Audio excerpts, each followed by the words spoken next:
अच्छा, पिंडी में किस जगह से आपने गोदाम, किस जगह से ये माल लिया था? ये मरी रोड पे। मरी रोड पे वहाँ भी कोई गोदाम है? ये पत्थर की फैक्ट्री है। पत्थर की फैक्ट्री से लेके आया आप ये माल? हाँ। तो आपकी बात से तो ऐसा महसूस होता है कि आम पत्थर लेकर उसे इस तरह तराश दिया, ये भी हो सकता है? नहीं, ऐसा तो नहीं खा रहा। पत्थर की फैक्ट्री में मुजस्मों का क्या काम? पर हो सकता है मसला हो, वहाँ पत्थर के ये टाइलें बनती है, उधर से लाया लोग। अच्छा, वो किसकी फैक्ट्री है? ये मालूम नहीं है। नहीं मालूम आपको? मालूम नहीं है, बताना नहीं चाह रहे आप? नहीं, मालूम नहीं जी। और आपका क्या नाम है? आसिफ मजीद। आसिफ, आप कंडक्टर हैं? नहीं सर। क्या काम करते हैं? फैक्ट्री में काम करता हूँ। कौन सी फैक्ट्री में? चमड़े का, कोई भी लक मिल जाए। थोड़ा करीब आके बात करें। जब ये माल पकड़ा गया, आप इसके साथ मौजूद थे? किस हैसियत में मौजूद थे आप तो कंडक्टर भी नहीं है, तो फिर किस हैसियत में आप इस ट्रक के साथ थे? फ़ोन किया था पिंड वाले लड़के ने। जी? पिंड वाले लड़के ने फ़ोन किया था। मैं जी पंजाबी बोलना, उर्दू नहीं आता। हाँ, तो ठीक है, बोले। पिंड वाले ने फ़ोन किया मैं कि जाना गाँव। अच्छा, गांव वालों ने आपको फ़ोन किया? हाँ। फ़ोन करके क्या कहा? गाँव जाना है तो आ जाओ। गांव जाना है तो आ जाओ। आप दोनों एक ही गांव के हैं? जी, ये शादी हुई है साढ़े गाँव। इनकी जो वाइफ है वो आपके गांव की है? जी। अच्छा, तो दोस्ती है आप दोनों की, जान पहचान है? जान पहचान तो अभी हुई है। गांव कौन सा है आपका? पचवालियाँ। जी? पचवालियाँ। पिचवालियाँ। हाँ। और इसके करीब बड़ा शहर कौन सा है? ज़फ़रवाल। बहरहाल, तो आप इनके साथ कैसे रवाना हुए?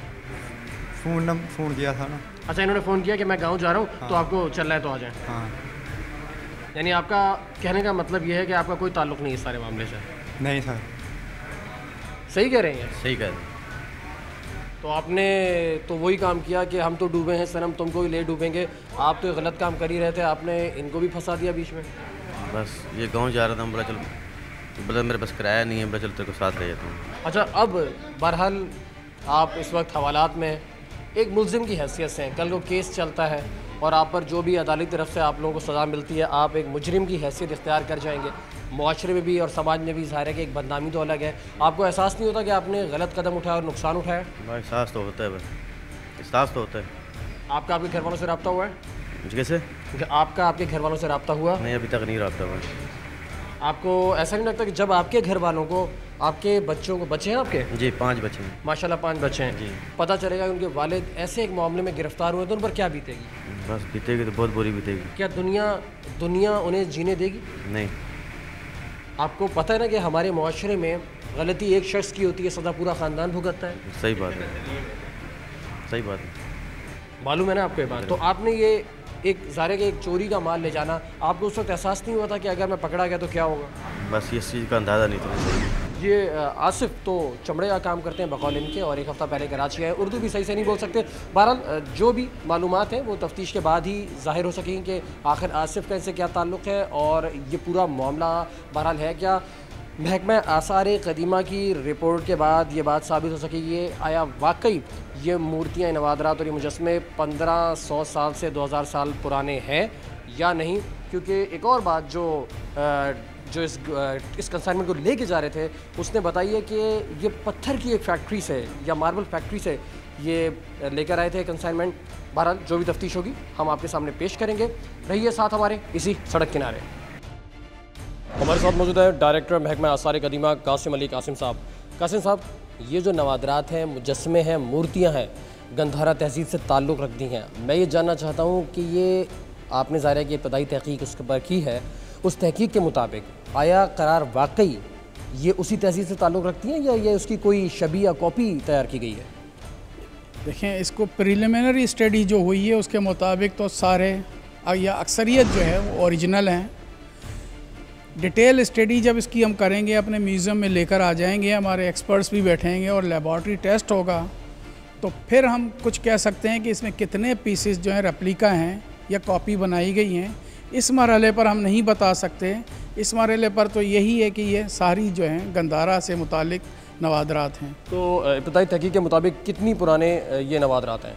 2000 साल मिनिमम जो इसका पीरियड बनता है वो तकरीबन 505वीं सदी ईस्वी है और ज़्यादा से ज़्यादा ये 2000 साल पुराने हैं, चूँकि स्टोन के जो हैं वो कदीम होते हैं। इसके बाद चूँकि हमें चूने के भी और कुछ टेराकोटा के भी मिले हैं, तो वो निस्बतन दूसरे दौर से ताल्लुक़ रखते हैं, लेकिन कदीम तरीन ये जो बुत हैं वो 2000 साल पुराने हैं। कासिम साहब, मैं ये जानना चाहता हूँ कि क्या हमारे मुल्क में इससे पहले भी ऐसी कार्रवाइयाँ होती रही हैं, क्योंकि माजी में भी सिंध में एक ऐसी कंसाइनमेंट पकड़ी गई थी। सवाल ये उठता है कि जैसे आपका ज़ाहिर है कि एक महकमा है आसार क़दीमा, तो ऐसे मामलात के, ऐसे जो क्रिमिनल एक्टिविटीज़ हैं, इनकी रोकथाम के लिए आप लोग इक़दाम नहीं उठाते?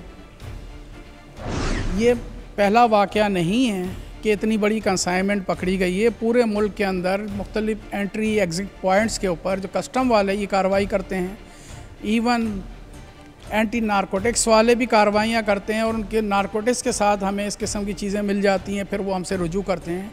कस्टम ने बड़ा इफ़ेक्टिवली काम किया हुआ है, और हमने इस किस्म के नवादरात इससे पहले भी कन्फिस्केट किए हैं, कराची एयरपोर्ट के ऊपर, सी पोर्ट के ऊपर, बिन कासिम के ऊपर, और पाकिस्तान के मुख्तलिफ हवाई अड्डों के ऊपर। इंटरनेशनल लॉ भी मौजूद है। अगर ये किसी तरह मुल्क से बाहर चला जाता है तो जिस मुल्क के अंदर गया है, अगर उस मुल्क ने उस कन्वेंशन को, जो यूनेस्को का कन्वेंशन है, उसको रेटिफाई किया है, चूँकि पाकिस्तान एक सिग्नेटरी है, तो वो मुल्क पाबंद है कि हमारी ये अशिया, हमारे ये नवादरात हमको वापस करें। सियालकोट ले जाते, ये तो अगर ड्राईपोर्ट से ले जाते, सियालकोट के ड्राईपोर्ट ले जाते, तो फिर वो क्या मामला होता है कि वहाँ से अगर ये इस कंसाइनमेंट को भेजते, तो क्या कराची पोर्ट वाले से चेक कर सकते हैं, करने के मिजाज होते हैं, या फिर वो डायरेक्ट भेज दिया जाएगा बाहर? करने के मजाज तो होते हैं, चूँकि अगर उनको इंटेलिजेंस, उनकी अपनी इंटेलिजेंस है, उन्हें कोई अगर इस किस्म की ख़बर देती है कि इस कंटेनर में कोई कंट्राबैंड है, कोई इस किस्म की चीज़ है जिसको बाहर ले जाना ममनू है, तो वो यकीनन चेक करते हैं।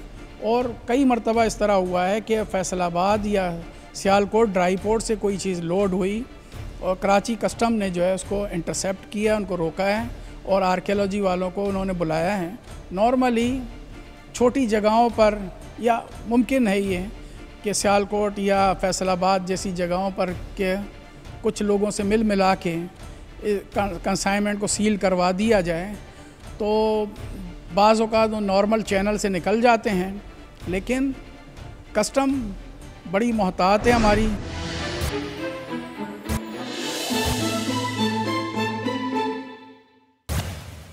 बिलाशुबा ये पुलिस का एक बड़ा कारनामा है कि इतनी बड़ी तादाद में नवादरात की स्मगलिंग को रोक दिया गया, लेकिन अब तक असल चेहरे बेनकाब नहीं हुए। इत्तलात के मुताबिक असल मुल्जिमान मुल्क से फरार हो चुके हैं। बहरहाल ये कयास आ रही है, आया वो मुल्क में मौजूद है या नहीं, इन्वेस्टिगेशन करना पुलिस का काम है। सवाल ये उठता है कि आखिर इतनी बड़ी तादाद में कैसे ये मुजस्मे चोरी किए गए और उन्हें फिर पिंडी से कराची भेज दिया गया, फिर कराची से वापस भेजा जा रहा था। और ऐसा महसूस होता है, या एक अंदाजे के मुताबिक ये भी मुमकिन है कि अफगानिस्तान की जो राहदारी, जो सलाला चेक पोस्ट हमले के बाद जहां से जो सप्लाई लाइन रोक दी गई थी, शायद इस कंटेनर को वहां से स्मगल किया जाना था, और उस सप्लाई लाइन के बंद होते ही ये कंटेनर फंस गया और उसे कराची में यहाँ गोदाम में लाके इन नवादरात को रख दिया गया।